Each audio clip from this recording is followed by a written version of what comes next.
नमस्कार, आप सभी का स्वागत है आत्ममंथन चैनल पर। यह चैनल आत्मा, धर्म, विज्ञान और जीवन के गहरे प्रश्नों पर चर्चा और आत्मनिरीक्षण के लिए समर्पित है। यहाँ प्रस्तुत सामग्री शोध और प्राचीन शास्त्र और दर्शनों और विचारों के आधार पर तैयार की गई है। हमारा उद्देश्य सभी धर्मों और विचारधाराओं के प्रति सम्मान रखते हुए सत्य की खोज के मार्ग पर प्रेरणा देना है। ये चैनल किसी एक विचारधारा का समर्थन नहीं करता और न ही किसी को ठेस पहुंचाने का इरादा रखता है। यह एक मंच है जहां संवाद, आत्मचिंतन और विचार का आदान प्रदान हो सके। हमारी जानकारी का उद्देश्य जागरूकता फैलाना है, न कि इसे अंतिम सत्य के रूप में प्रस्तुत करना। हम आपसे अनुरोध करते हैं किसी भी जानकारी को अपने विवेक और अध्ययन के आधार पर अपनाएं। आइए आत्ममंथन करें और अपने भीतर के सत्य को जानें। नमस्कार दोस्तों, मैं दीपक और आप देख रहे हैं आत्ममंथन चैनल। ये वो स्थान है जहां हम अपने भीतर झांकते हैं, जीवन के गहरे सवालों से मंथन करते हैं और सत्य की ओर एक सच्ची यात्रा पर निकलते हैं। यहाँ हर विचार, हर शब्द आपको सकारात्मक ऊर्जा से भर देगा। आइए साथ मिलकर आत्मा की गहराइयों में उतरें और अपने जीवन को एक नई दिशा दें। आपका स्वागत है आत्ममंथन में। क्या आपने कभी सोचा है कि गुरु नानक देव के पुत्र ने उनके ही मार्ग से अलग राह क्यों चुनी?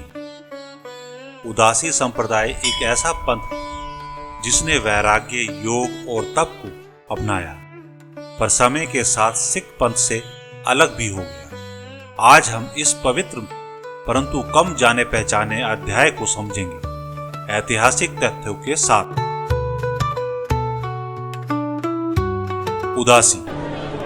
उदासी शब्द की व्युत्पत्ति उदास से नहीं बल्कि उदासीन से हुई, जिसका अर्थ है वैराग्य, संसार से उदासीनता। गुरु नानक देव के पुत्र श्री चंद ने जब वैराग्य का जीवन अपनाया तो उनकी यात्राओं और उपदेशों को उदासियां कहा गया। यहीं से उदासी संप्रदाय की नींव पड़ी। गुरु नानक देव ने भी 4 दिशाओं में लंबी यात्राएं की थी।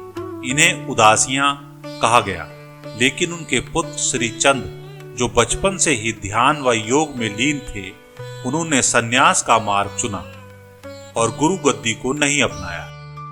वे वैरागी बने और एक विकल्पी साधु पंथ की शुरुआत की। यही था उदासी संप्रदाय। गुरु नानक देव का संदेश था, नाम जपो, कीरत करो और वन छको। पर श्री चंद का मार्ग तपस्या, योग और संसार से दूरी का था। उदासी संप्रदाय ने गुरु ग्रंथ साहिब को माना, पर पूजा पाठ, मूर्ति और योग को भी स्थान दिया, जो कि मुख्य धारा सिख धर्म से भिन्न था। श्री चंद ने कई स्थानों पर मठों की स्थापना की, जिन्हें धुनी या अखाड़ा कहा गया।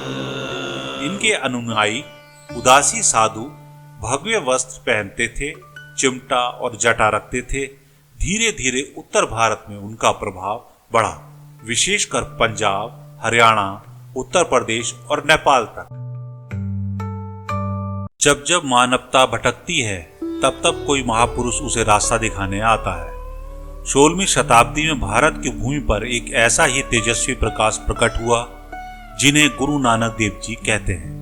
उन्होंने जीवन के सत्य को खोजने के लिए पूरे भारत ही नहीं, अरब देश तक यात्राएं की, जिन्हें उदासियां कहा गया। गुरु नानक ने 4 प्रमुख दिशाओं में यात्राएं की। उन्होंने पूर्व में बंगाल से लेके असम तक, पश्चिम में मक्का से लेके बगदाद तक, उत्तर में तिब्बत से लेके कश्मीर तक और दक्षिण में उड़ीसा से लेकर श्रीलंका तक। इन यात्राओं में वे भक्ति, समानता और सत्य का संदेश लेकर चले। गुरु नानक देव जी के छोटे पुत्र श्री चंद जी एक तपस्वी और वैराग्यशील जीवन के मार्ग पर चल पड़े। उन्होंने उदासी संप्रदाय की स्थापना की, जिसका मूल उद्देश्य था संन्यास साधना।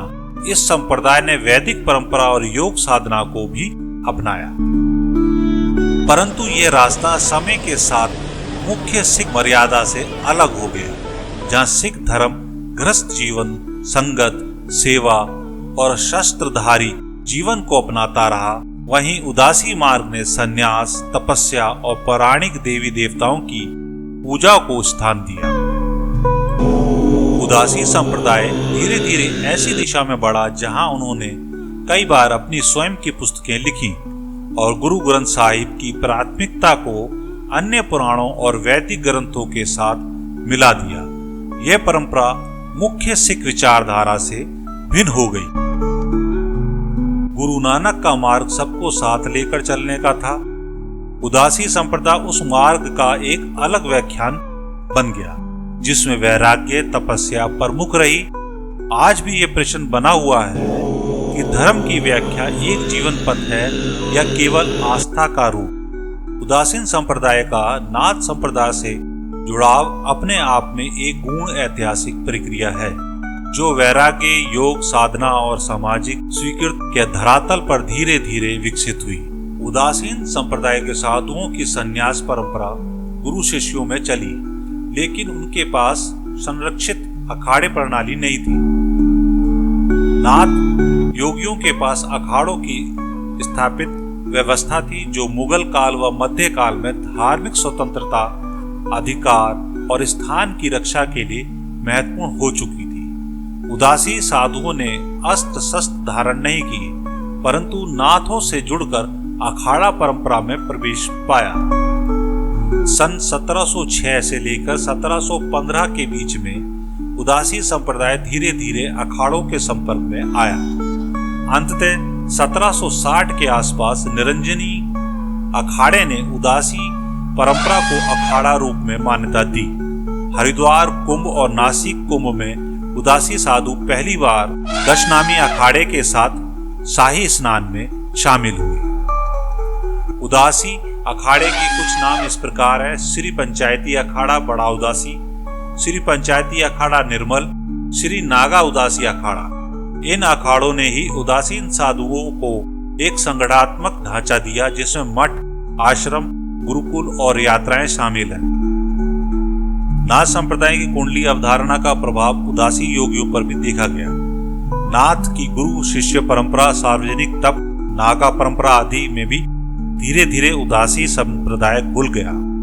हालांकि उदासी संप्रदाय वैदिक और गुरु ग्रंथ साहिब पर अधिक बल देता रहा, जबकि नाथ संप्रदाय तांत्रिक और हठ योग आधारित रहा। एक आध्यात्मिक व्यवस्था जब सामाजिक संगठन से जुड़ती है तब नए संप्रदाय जन्म लेते हैं। यही है उदासी और नाथ का संगम। श्री चंद जो गुरु नानक देव जी के पुत्र थे, वे बचपन से ही ध्यान, योग और वैराग में रुचि रखते थे। उन्होंने गृहस्थ धर्म को नहीं अपनाया बल्कि संन्यास मार्ग पर चले। अब ये समझते हैं कि ये सिख धर्म से कैसे अलग है। श्री चंद जी ने गुरु नानक की शिक्षाओं को ध्यान और योग की दृष्टि से समझा और उदासीन संप्रदाय की नींव रखी। एक तपस्वी परंपरा बनी जिसमें संन्यास, ब्रह्मचर्य और मठ जीवन को प्रमुखता दी गई। और जहां सिख धर्म ने खालसा के रूप में संगठित समाज सेवा और धर्म रक्षा का मार्ग चुना, वहीं उदासी संप्रदाय वैराग्य और ध्यान मार्ग पर केंद्रित रहा।